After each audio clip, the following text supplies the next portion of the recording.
Sick. That is a bummer. I can hear it, so I must be doing something wrong here. Let's see what I can fix.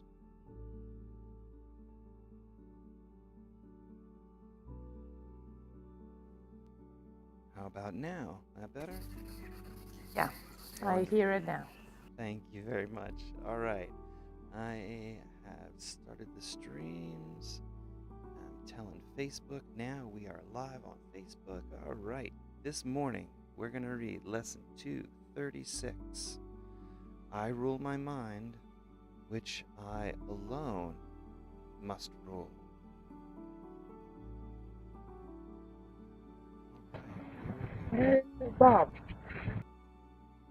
I don't know where my father is right this minute, but I trust that he'll show up sometime soon. Morning. Hey there, Tom. I can hear you. Thank you. All right, here we go. Lesson 236. I rule my mind, which I alone must rule. I have a kingdom I must rule, which is my mind. At times, it does not seem that I am my mind's king at all. My egoic mind seems to triumph over me and tell me what to think, what to do, and feel. And yet, my mind has been given me to serve whatever purpose I perceive in my mind. My mind can only serve. Today, I give my mind's service to the Holy Spirit to employ as the Holy Spirit sees fit. I thus direct my mind, which I can alone rule, and thus I set my mind free to do the will of God. Father, my mind is open to your thoughts and closed today to every thought but your thoughts. I rule my mind and offer my mind to you. Accept my gift, for my mind is your gift to me. All right, that was lesson 236, and I skipped right over the special theme that's supposed to... Can you turn the volume of the music a bit down because I'm trying to do it Sure. from Thanks. yeah.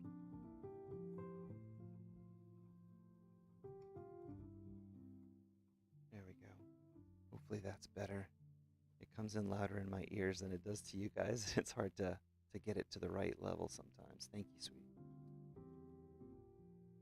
So I jumped right into the lesson, and I'm in the habit of just reading the lesson, but I forgot it was encapsulated in our special theme. We're in special theme number 2. What is salvation? And yesterday, pretty sure Tom read the main section, right? And so today I would read the notes. That's correct. Thank you, sir. All right. These are the notes to this special theme area that we're in. What is salvation?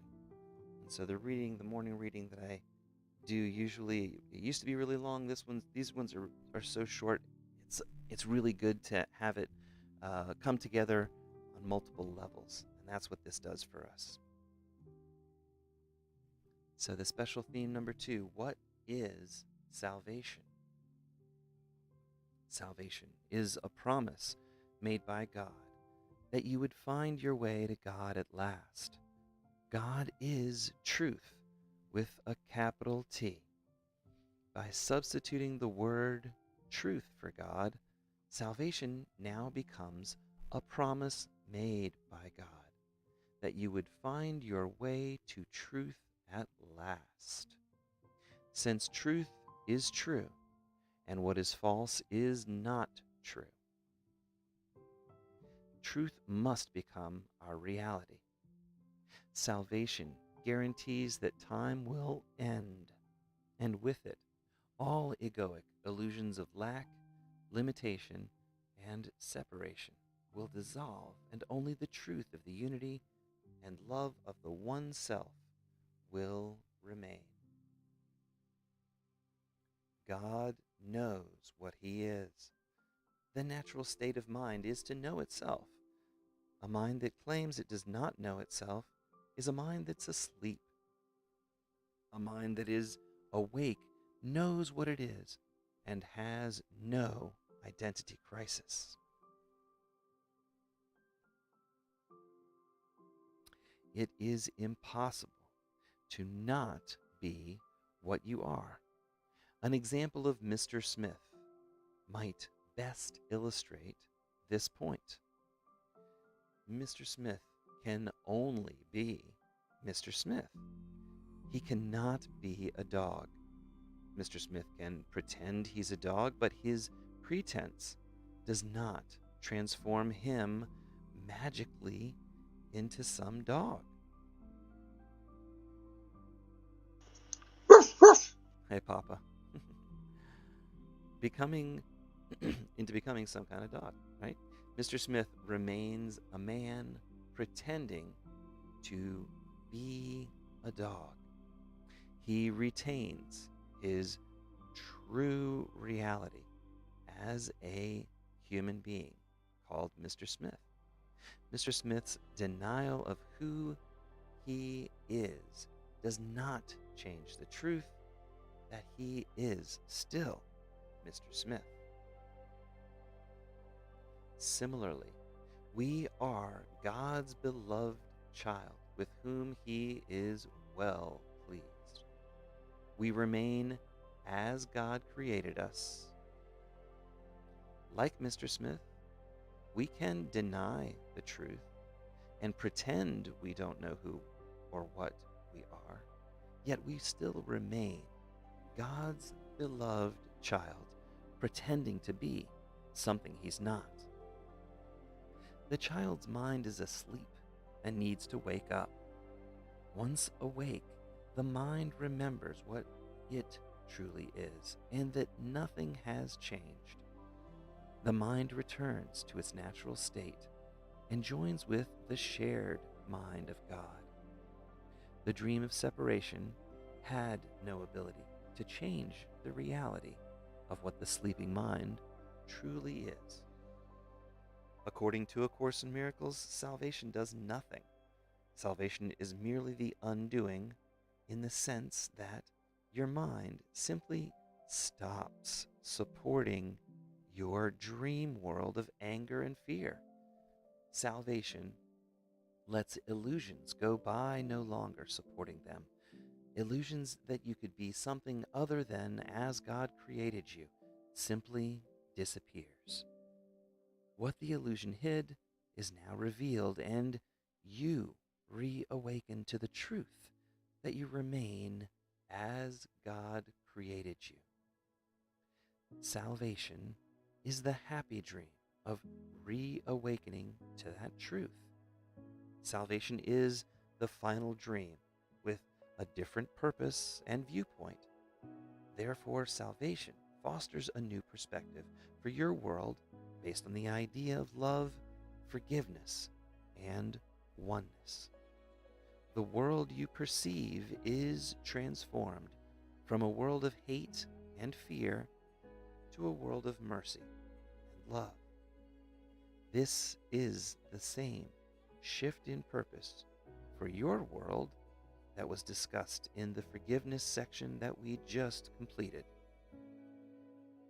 In the final dream, our purpose is to give the world its salvation rather than our condemnation. By granting salvation to all, we receive and acknowledge our own salvation. Time's almost over, and the return to the remembrance of God is only an instant away. We are at heaven's gate, where all illusions disappear and only heaven will remain. Your mind needs healing when you claim you are not your higher self. Salvation is the healing of the split mind. A mind that fails to recognize its true identity is delusional just like Mr. Smith, who has forgotten that he is merely a human pretending to be a dog. Our insane mind needs to remember our true identity as our higher self, our big S self. Healing restores the split mind by remembering its true and eternal nature as Christ. The peace of God was given to God's Son the instant the split mind thought of war. What is war but an attack on your own identity as God's creation? A split mind is a sleeping mind that makes war upon your Christ nature based on your ego's misperceptions about what you are. Salvation is the healing or awakening of the sleeping mind to the truth that it has only been dreaming. Forgiveness brings about the healing because it's the recognition of the truth that we remain God's beloved child, even when we sleep. When asked, people often reply that they feel most loved when they are accepted just the way they are. Love is the acceptance of another without judgment, and thus love has no need to change, control, or fix another. Love allows and holds the truth for another without egoic conditions. Love may or may not perform the role another ego body had hoped it would, because love simply follows the guidance of the Holy Spirit. Love does not follow the voice for fear. In our world of time and space, the term salvation is associated with the idea of being saved. Typically, in salvation, you're brought from a state of sin, conflict, and unhappiness into a new state of joy and redemption. Religious salvation assumes that someone has sinned and that retribution needs to be made if heaven is to be obtained or regained. Salvation is another example of a common word that subconsciously engenders fear, since it assumes that paradise has been lost. The common definition of salvation supports the idea of sin, guilt, and fear that is associated with the ego's belief in lack, limitation, and separation. Salvation, like forgiveness, is an aspect of love that we could not experience in heaven, since there's no one to be saved.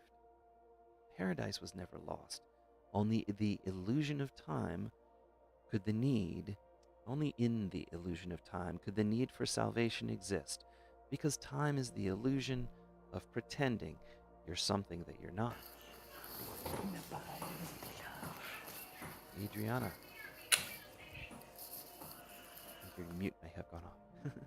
In time, our egos can pretend that we or someone else needs to be saved. Only in the illusion of time could a sleeping mind fail to realize its unity with the one self, or that it is the dreamer of the dream of lack, limitation, and separation. In the world of form, salvation, or the saving of another, is a specific example of helping. Salvation, or being helpful, is an attribute of love, yet it's something that cannot be experienced in heaven. To be helpful requires someone to pretend that they truly need help. To save another requires someone to erroneously believe they've sinned or could die. For you to experience the attribute of love that we call helpfulness, or saving another from their troubles, you need someone who's willing to play the role of requiring your help. Our desire to participate in the game of separation has never been a problem. The game of separation allows us to demonstrate in the world of form aspects of love that cannot be experienced in heaven. In heaven, these attributes and terms are meaningless. Due to our true reality, as part of the one self. Due to the abstract nature of a oneness of all that is, these terms have no function or purpose in truth. Differentiation is needed if one's to simulate the experience of the specific aspects of love that we call forgiveness or salvation. Like Mr. Smith, our problem with the game of separation is not the fact that we wanted to pretend we were something we're not. Our problem only arose when we failed to remember that we're merely playing a game and that the game has no ability to change what we are. When we forgot to laugh and mistook the game as having real life and death consequences, fear was born within the minds of the players. Within our confused mind, the game now took on a reality of its own and became our provisional reality. The game of What Am I was designed to provide simulated experiences that we desired and were impossible to experience within the truth of the abstract one self. We desire to be love, not just to know that we are love. We wanted to demonstrate the various aspects of love, and differentiation is required for that experience to even be possible. By being love in form, we complete God, and the abstract oneself knows itself. Remember, differentiation does not mean different. Differentiation just allows us to be aware of various aspects of itself, which is only love. In time, salvation is the realization that no one needs salvation. This is why salvation does nothing. It's merely the ending of our ego's belief that we could be something other than as God created us, perfect, whole, and complete, part of the inseparable oneness of all that is. The final happy dream that brings salvation to your world is your sharing of the truth that sin, lack, limitation, and separation are not real. Your brothers and sisters are innocent and sinless. There is no one to save, for salvation is guaranteed by God and was never lost, only momentarily forgotten. Each is on their own perfect path and exactly where they need to be in their reawakening to the truth according to God's plan. In the dream of salvation, you need do nothing to fix, change, control, protect, or impress another. You merely hold the truth that sleeping minds have temporarily forgotten what they are. The happy dream of salvation is similar to what Jesus said when he does. From A Course in Miracles, Jesus says, "If you want to be like me, I will help, knowing that we are the same. If you want to be different, well, I'll wait until you change your mind." In the happy dream of salvation, our egoic mind needs do nothing. We don't judge another or make them wrong for where they are in their journey of awakening. We merely hold the truth for all. And when guided, extend a helping hand. We rest in the knowledge that only God's plan guarantees all will find their way home, and that the remembrance of God will heal the split mind. We trust the guidance of the Holy Spirit as we ask and follow what love would have us do. Salvation is the happy dream in which you realize that your egoic mind has nothing to do. You can drop all your ego's plans for your salvation, since salvation cannot be earned. God wills that your divine inheritance was never lost. You share the truth that all rests safely in God's love. With this granting of the truth of your brother's salvation, you receive your own salvation, and you now rest in the peace of God. And that's the theme, what is salvation, behind our lesson of the day. I rule my mind, which I alone must rule. And I'm going to read it again, so we have a chance to really feel it incorporated with what is salvation. The path to salvation is being in charge of your thoughts. So here we go. I rule my mind, which I alone must rule. I have a kingdom I must rule, which is my mind. At times it doesn't seem like I am my mind's king at all. My egoic mind seems to triumph over me, tell me what to think, what to do, and what to feel.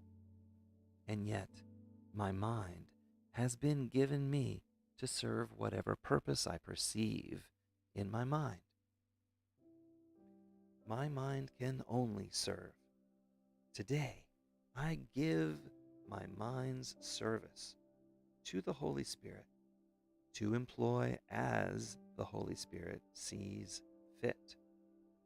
Thus, I direct my mind, which I alone can rule, and thus I set my mind free to do the will of God. Father, my mind is open to your thoughts and closed today to every thought but your thoughts. I rule my mind and offer my mind to you. Accept my gift, for my mind is your gift to me. That second paragraph was a prayer, so I did it in my prayer echoey voice. I hope that helped. It's important to keep that thought with us today. That is the prayer for today. All right, the notes on lesson 236. I rule my mind, which I alone must rule. And then Tom's going to lead us in a little activity, and we'll have a great discussion here today. Your mind is your own domain to rule and control. The world you see is merely a reflection of your mind's thoughts and beliefs. You are the decision maker who decides which thought system you will choose to follow. You must choose between fear or love and forgiveness. Choose between fear or love and forgiveness. As the ruler of your mind, freely choose to follow the thought system of the Holy Spirit and turn everything over to the thought system of the Holy Spirit. When you do, your mind is now free to follow and serve God's will. By doing so, you receive God's gifts, which are His thoughts for your happiness. Your mind will now serve the purpose of love and forgiveness instead of conflict and fear. By following God's plan, you will look upon a world of mercy and love. Rule your mind with love and forgiveness, and the Holy Spirit will see that your world reflects that same viewpoint. And that is the lesson of the day. Tom? Thank you, Lee. So this lesson, we're talking about salvation, and this is interesting from the standpoint that lesson 236 is talking about ruling your own mind, which I alone must rule. And salvation, we said, is God's promise or guarantee that all beloved children will reawaken to the truth of what they are, that they never lost their divine inheritance. They might have mistook or thought that they were a prodigal son that had spent or wasted their inheritance, but the truth is we're on our own perfect path of reawakening. This idea of salvation says that God knows what it is, but that we seem to have forgotten what we are. So I guess the question, if we've forgotten what we are, we might ask, what do we think we are? And remember, the Course said that thinking is when you have misperceptions or incorrect beliefs about yourself or something in your world or about God, and that you refuse to look at those beliefs and question them. So today, hopefully, we'll look at our beliefs are and start questioning those. So why don't you get in a comfortable position and let's see if we can explore this lesson a little bit uh, depth with the idea that this lesson says, I rule my mind, which I alone must rule.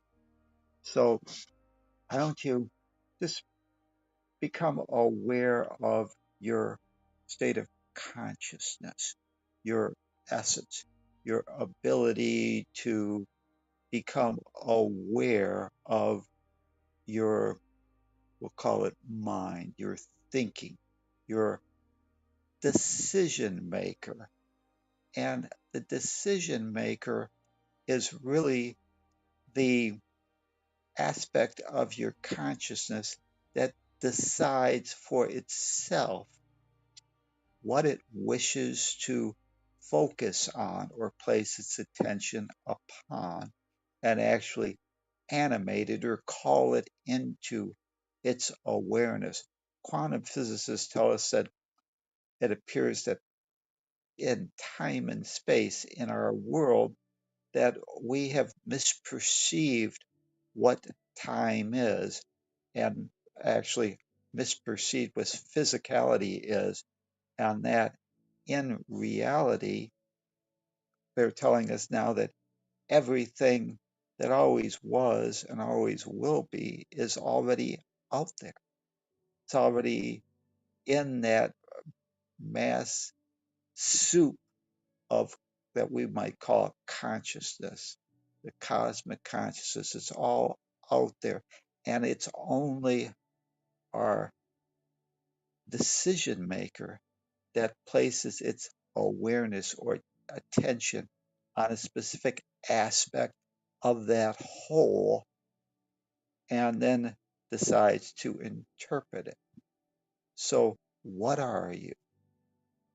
You are an individuated aspect of the one self or an individuated aspect that is conscious or has a decision maker that gets to decide where you wish to place your attention upon or what you're going to call into your awareness in this moment or on this game board where we perceive ourselves to be separate and autonomous from the one self. So you are a decision maker. And the reason that I rule my mind, which I alone must rule, is because as God's beloved child, you have been given the freedom as a decision maker to be or imagine what you want, to be or imagine what you wish to experience or call into your awareness. And whenever I say be or imagine, you might wonder, well, what's the difference? Being is the truth of what you are, the realization in the example of Mr. Smith, that Mr. Smith is a human called Mr. Smith pretending that he's a dog. Imagination, or to imagine, is the idea that you perceive yourself to actually be the dog. So, in both situations, we're experiencing pretending to be the dog. But when we do not realize what we are, we mistake the dream and forget that we have the causative nature, or as the Course in Miracles might say, that we're the dreamer, that we're actually creating the dream in our own mind. And now we've bought into the idea that the role that we as the dreamer have decided to dream is our reality, as opposed to the truth that your mind, is merely making it up. And a dream has no ability to change the truth of what you are. So we have the ability in time and space as a decision maker to call into your awareness. But we've forgotten this fact. We've forgotten, as the Course might say, forgot to laugh. There's nothing wrong with you or I being on this game board of time and space. There's no blame, shame, guilt, or fear that need be associated with it, unless we choose to create that blame, shame, guilt, or fear within our own mind. And how do we do that? We forget that we are the decision maker. We forget our function, which in time and space is the idea of forgiveness, or realizing that in time and space, the roles people play do not change what they are. And instead, mistaking the role for what others, ourselves, are, and transforming ourselves from a perfect individuated aspect of the one self into believing that somehow we are not perfect, not whole, and very incomplete. That perhaps we're a sinner, and therefore we have lost our inheritance. And in that belief that there's something wrong with us, we've transformed ourselves from an exploratory aspect that is here to learn and demonstrate what it is, into the belief that we are an earner, and transformed ourselves from being the creator or the decision maker that can call into our awareness anything that we would like, into believing that we are an effect of outside forces beyond our control. And when we believe that we're an effect, we now believe that we're a victim, and therefore have lost our creative powers. And that belief transforms you as a decision maker and creates a belief about yourself, which your beliefs are really about yourself, are your ego that you create for yourself. And you transfer your creative power as a decision maker to your limiting beliefs and believe that the ego is now the one that needs to run the show, that you're an effect and you lose your causative nature.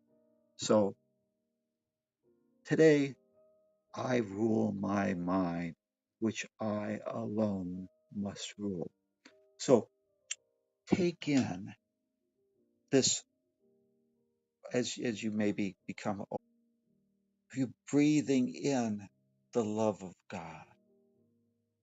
But as you breathe in, realize that you are breathing in your ability to reclaim your divine birthright. I breathe in my ability as decision maker to decide for myself what I wish to place my attention on. I breathe in that power as a decision maker to decide what thought system or what voice I am going to follow. I breathe in the idea that I can be or imagine anything that I want. I breathe in the truth of what I am. I am the creator of this dream, and that creation I get to interface with. I breathe in the fact that I have been given the freedom to be or imagine anything I want in perfect safety.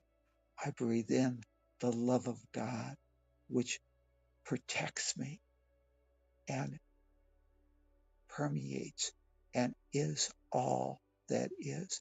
I see the love of God showering down upon me and smiling upon me, watching his child at play, enjoying itself.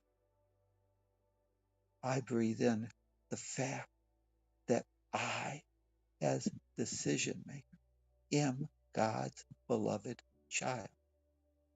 I now realize that I had mistaken what I truly am. I breathe in the truth and I exhale or release all belief that I was a sin. I breathe in the power as a decision maker and release all my belief that I was a victim of outside forces beyond my control. I breathe in the power that I am a volunteer, a free spirit, and I release all thoughts of victims and victimized. I breathe in the truth that I have the power within me to call into my awareness anything that I want. I am the decision. I breathe in the love of God and the truth that salvation has been promised to me. And it's only my misbelief, my misperception of what I was, what I am, that bars me or prevents me from reclaiming my destiny, which is the peace of God. I breathe in the peace of God and I realize that all egoic beliefs of lack, limitation, separation dissolve in that truth. I am the decision maker.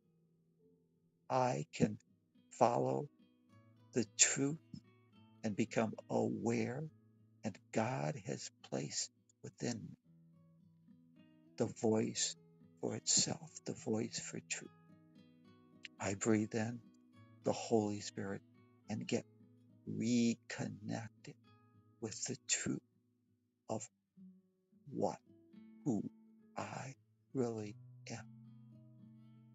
I breathe in the love of God and I take charge of my sleeping mind. I accept the love of God and I accept the freedom that my decision making has. I reclaim my power over my ego. My ego is merely my beliefs that my decision maker has created about itself. Today, I withdraw all power that I have given my beliefs in lack, limitation, separation. I reclaim my power as a decision maker to decide for myself what voice I choose to listen to. I breathe in the truth and I exhale all false misperception about myself. I breathe in the love of God and I release my egoic thoughts.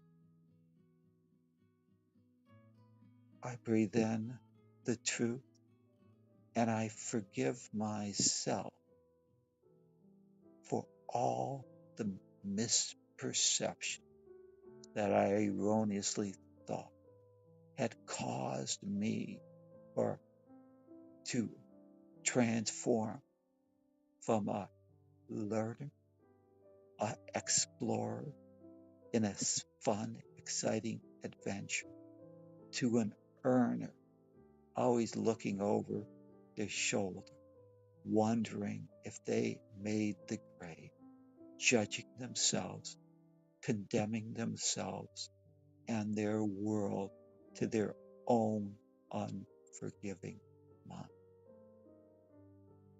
I breathe in the fact that I, as decision maker, am the dreamer. I am not a victim. I am not a body. I am free, for I remain as God created me. Nothing sources my experience but me, and nothing can cause me to lose my inner peace unless I choose to give that power over to my limiting beliefs. I breathe in the fact that I am creative energy. And as creative energy, I am free. I am the truth if I embrace it. I accept the fact I remain as God created, part of that oneness of all that is, perfect, whole, and complete. And therefore, as a little s self, as an egoic mind, I need do nothing. I take in the truth and I release myself from my egoic belief that I had lost my divine inheritance. I accept the fact that with each breath, all my experiences are stepping stones laid before me by God to guide me home. The plan for my salvation was given the instant I forgot to laugh and forgot that my purpose, why I came here, was demonstrate the aspect of forgiveness. On this game board, my function is forgiveness. My purpose is love, demonstrating what love would have me do in a world of seeming hate and fear. And my destiny is the peace of God. I breathe in the fact that I'm a learner and release all egoic ideas that I have to earn my redemption, my salvation. I accept the salvation of God, the promise that his child only sleeps and must reawaken. And I drop my egoic beliefs of limitation and separation that I could be accepted. I am God's beloved child, and therefore I bring awareness to each moment on this game board of time and space, this world of perception, and allow each moment to teach me how to forgive, how to embrace, how to love, and therefore how to live fully. And living fully is living in alignment with the truth that I remain God's beloved child. I am unconditional love in form. I breathe in the love of God and realize that the only relationship that holds any value at all is my relationship with God, my creative source, the depth of the ocean. And as I breathe in the love of God, I extend that love of God out to my world, my creation. I rule my mind, which I alone must rule. I, as decision, decide today that I can do nothing to earn my salvation. For all that I have to do is remember the truth and reclaim my destiny, the peace of God. I accept the truth and I recall, remember the voice for that truth.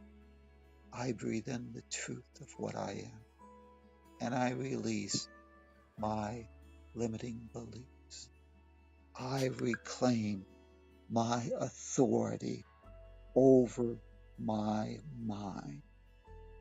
I accept the truth of what I am and I release, forgive all thoughts of limitation, all my limiting beliefs. Today, as decision maker, I decide I rule my mind and therefore I will use that ability as decision maker to fulfill my function. And I will look upon a world of seeming hate and fear with the eyes of Christ and go about guiding my world. The world is a reflection of my own mind. Today, I accept the truth that I am only love. I am God's beloved child with whom he is well pleased. And as you do this, just become aware again of the body token, the neutral communication device that you're going to use today to demonstrate and transform the game of what if into the game of I am that, and realize that your decision maker, the ruler of your own mind, can determine that today you will go out and demonstrate what you truly believe you are. Not a victim, not a victimizer, only a willing volunteer playing your role in the grand dance of reawakening to the truth that all are the Christ, all are the one self. In this world of time and space, this world of perception, there's nobody to fix, nobody to change, nobody to control, nobody to protect, nobody to impress. There is nobody. God is, and you are that one. Create a great day for your world and yourself. Namaste. The God in me recognizes the God in you as decision maker. Decide what you want to be and to use this day for. For this is how you transform the game of what am I into the game of I am that. Thank you. Namaste.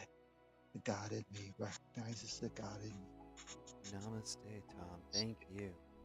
Great little activity. So, what are we trying to do here? We've gone through these lessons. We're continuing to go through these lessons one a day. And we're transforming our thought processes. We're helping each other come to the realization that we're closer to God than we ever give ourselves credit for. And we're trying to figure out a path back there, because life can be really hard and it gets confusing if you don't know how to communicate with this God. My daughter is 12, and she has told me that she is an atheist. She doesn't believe that there's some big dude up in the sky who is there and rules over us. And I'm not so sure how she got so far from where we had started with the belief in God, that it wasn't a man, it wasn't in the clouds. But this is the same way as retraining ourselves, learning that personifying a God is a mistake. We're going to see God as it truly is. Not a man, not a woman, not a father, not a kid, but a loving force that's part of everything, permeates everything around us. And by holding that space, hopefully we find a way through that, because once we have these realizations that the Course brings to us, we are in control of our minds. We are more able to control where our thoughts go, what they produce, and what we have access to. And once in a while we get some new people up here.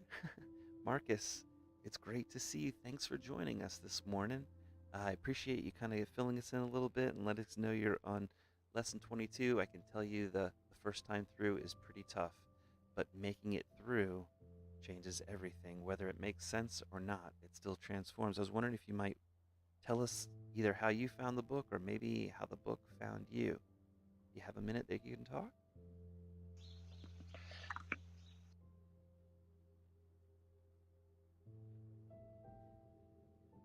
And a lot of people start off their mornings in places where they can't talk, and if you can't, that is okay.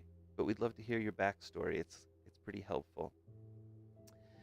And I actually am pretty complete with this. This lesson was one of those crux where I switched, and all of a sudden I realized there's nobody else that can change my mind but me. And once I start offering up better ideas that work, my mind grabs onto those and life becomes easier. Papa, you got anything you want to share? Yes, I do. Tom, Tom's walk through a meditation for us was fabulous, as always.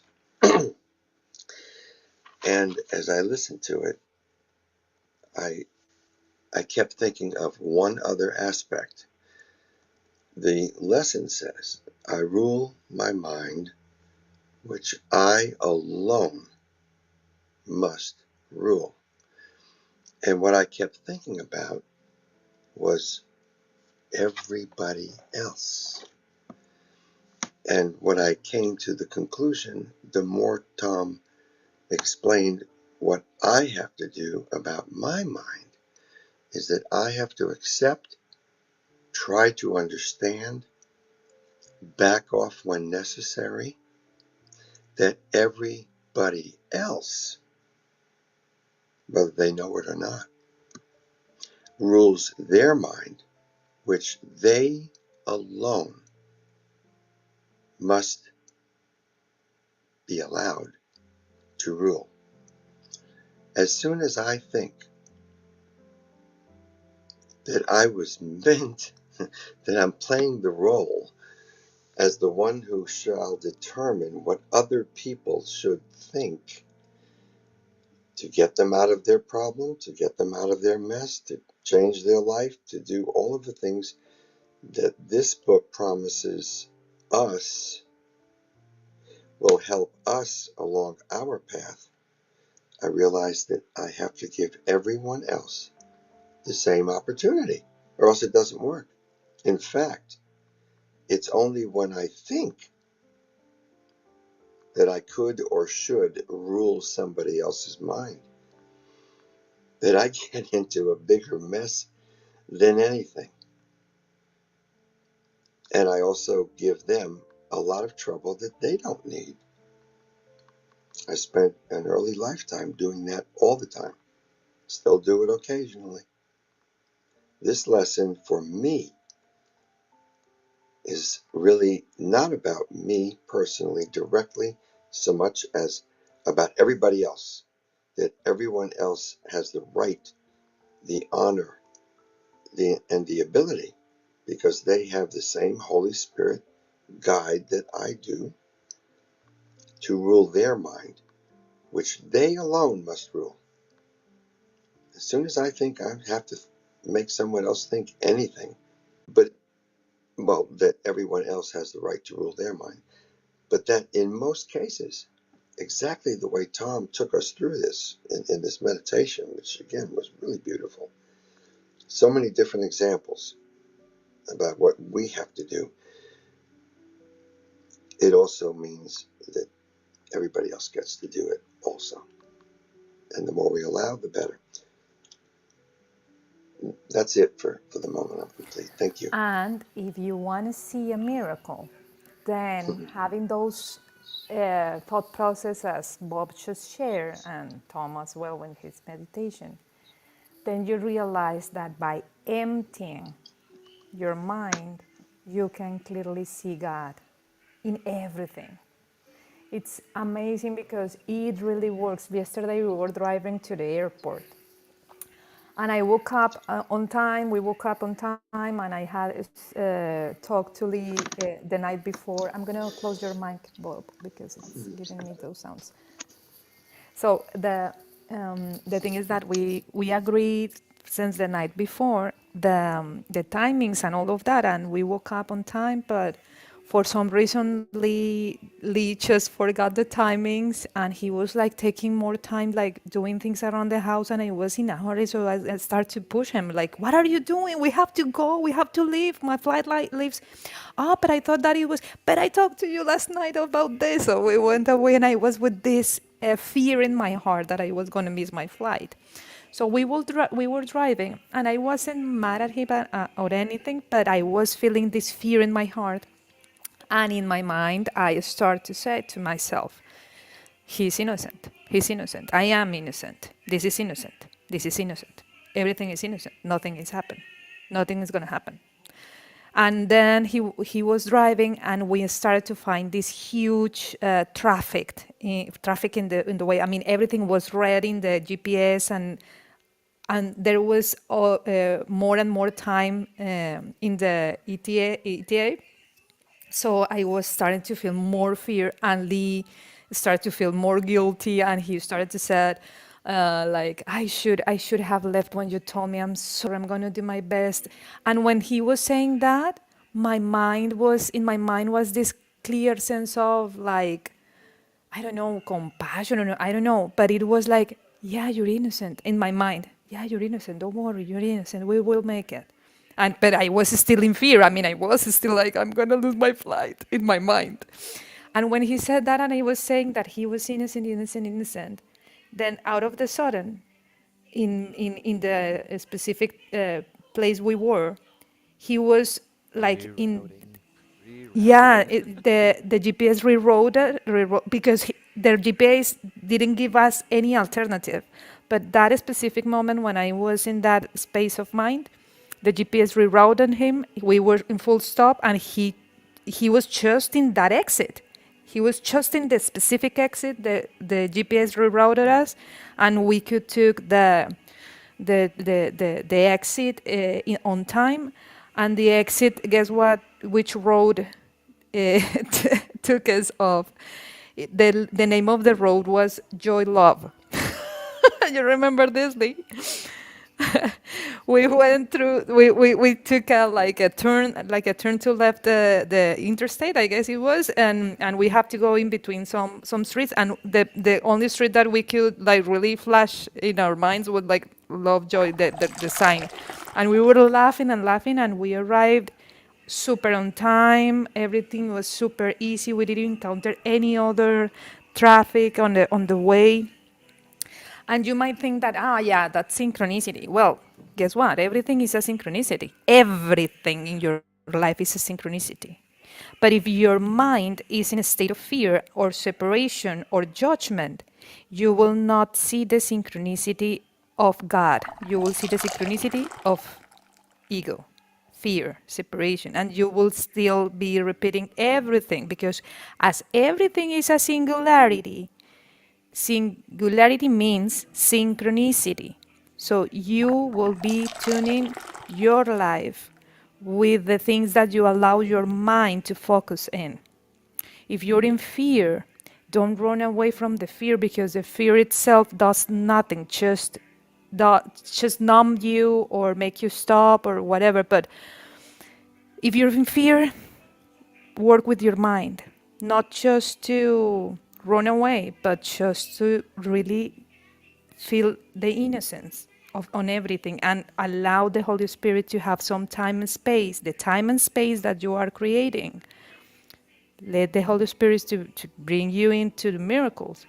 This particular thing that I experienced yesterday was another validation. I mean, I have been having validations about this specific methodology, because honestly, the book is a living thing. I mean, if you are not applying this in your day-to-day basis, you are missing out.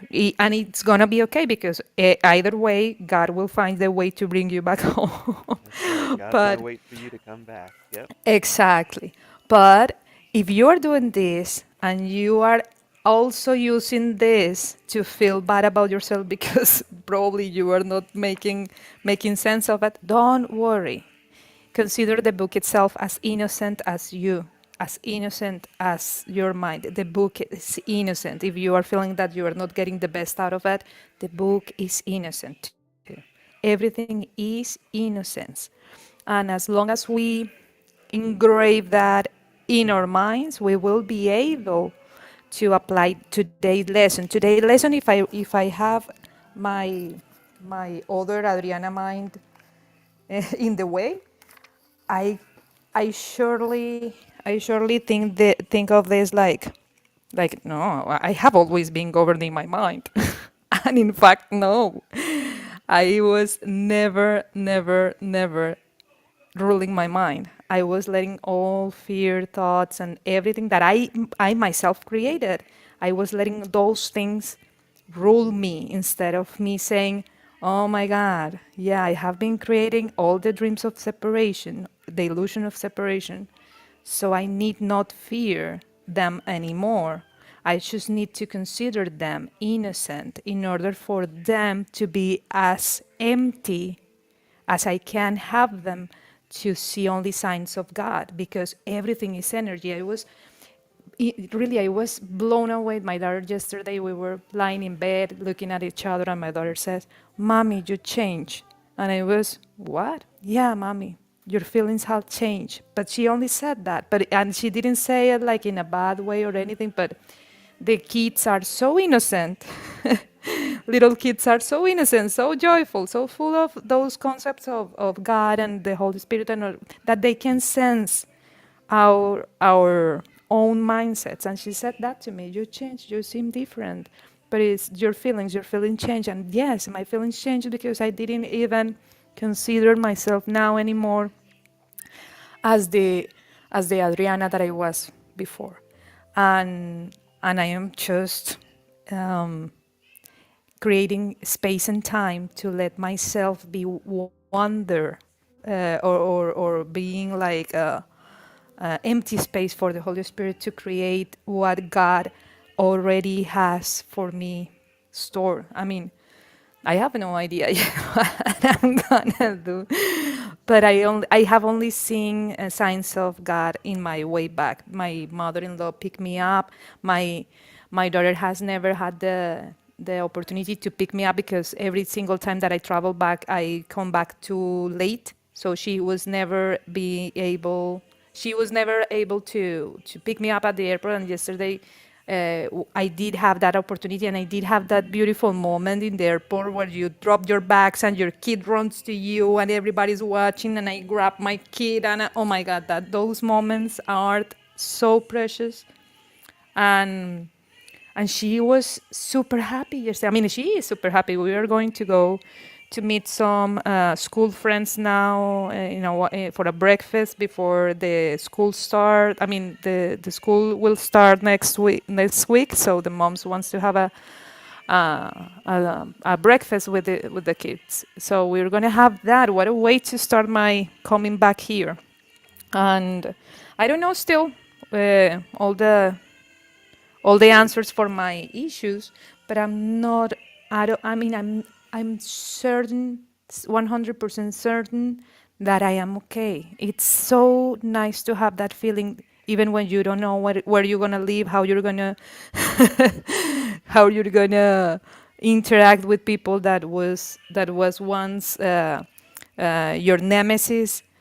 He's innocent, and my mother-in-law is really the most beautiful reflection of the Holy Spirit. So I am in the hands of the Holy Spirit now, and it's beautiful. I hope everybody can have a sense of these kind of experiences, because by emptying the mind, we allowed all the power of God to work through us, around us, and everything will be a sign of it, and everything is gonna be okay, even in your.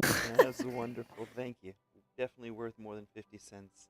I'm going to wrap up the stream now so everybody can feel comfortable sharing if they want to. And I just Well, I want to want wish to add everybody a something to it. great I, day. All right, I Papa, go do ahead. want to add something before you do that. Adriana, I just want to say how thrilled I am that you had such a powerful experience, and that synchronicity, that word, basically is based upon the word chrono, which means time. So even though you're not you're talking to your daughter right now, it's all okay. I'm just wanted to point out that from what Tom's analogy that he's used so often, that we're basically players in a play on stage. Adriana, what you're talking about is when you have a, a, a, um, a play that you're an actor in, and then that particular stage closes and you move to another town and you are in the same play in another town and then another town, the way it used to be back in the day when you had one a group of actors that would move from town to town. So you're now in a different town, but the all of the scripts, the director, they're all the same. They're just in a different place, and so you're experiencing the things that you have experienced in Boston, and of course with where you were before that, which is where you are now. You get to replay it there in a better way. You're a better actor because you went away, played it in another town, and came back. And now all of a sudden, somebody there, at least somebody in your audience, recognizes that you're a much better actor in this play of love than you were before. You're choosing better ways of expressing yourself. Um, I think, again, this idea of I rule my mind, which I alone must rule, works in any town, in any location that we are, and with other people as well. And it's the kind of directions that we get from the Holy Spirit that are universal, that true wherever you are, wherever we are. And I also have to allow, and it helps me to allow other people who went away and came back or just changed their minds the ability to start to rule their mind and perhaps stop ruling my mind, and they get better. All of these things accrue when we use these lessons. They are so universal, it's almost laughable. Tom taking us through all of these different ways of looking at these principles. Basically, Tom, I think you probably agree, and you can nod because I can see your head. They're not that much different from each other. There's basically just a few messages, but they have to be, for most of us, explained in many different ways so that we can apply the basics of the message here. That there is a God who has given us a Holy Spirit, a perfect GPS that can always lead us out, even if it has to reroute us so that we get someplace right on time. It always works that way. So thank you very much for just expanding the message all the way to Mexico for this morning. And it's so great to see Vera there also.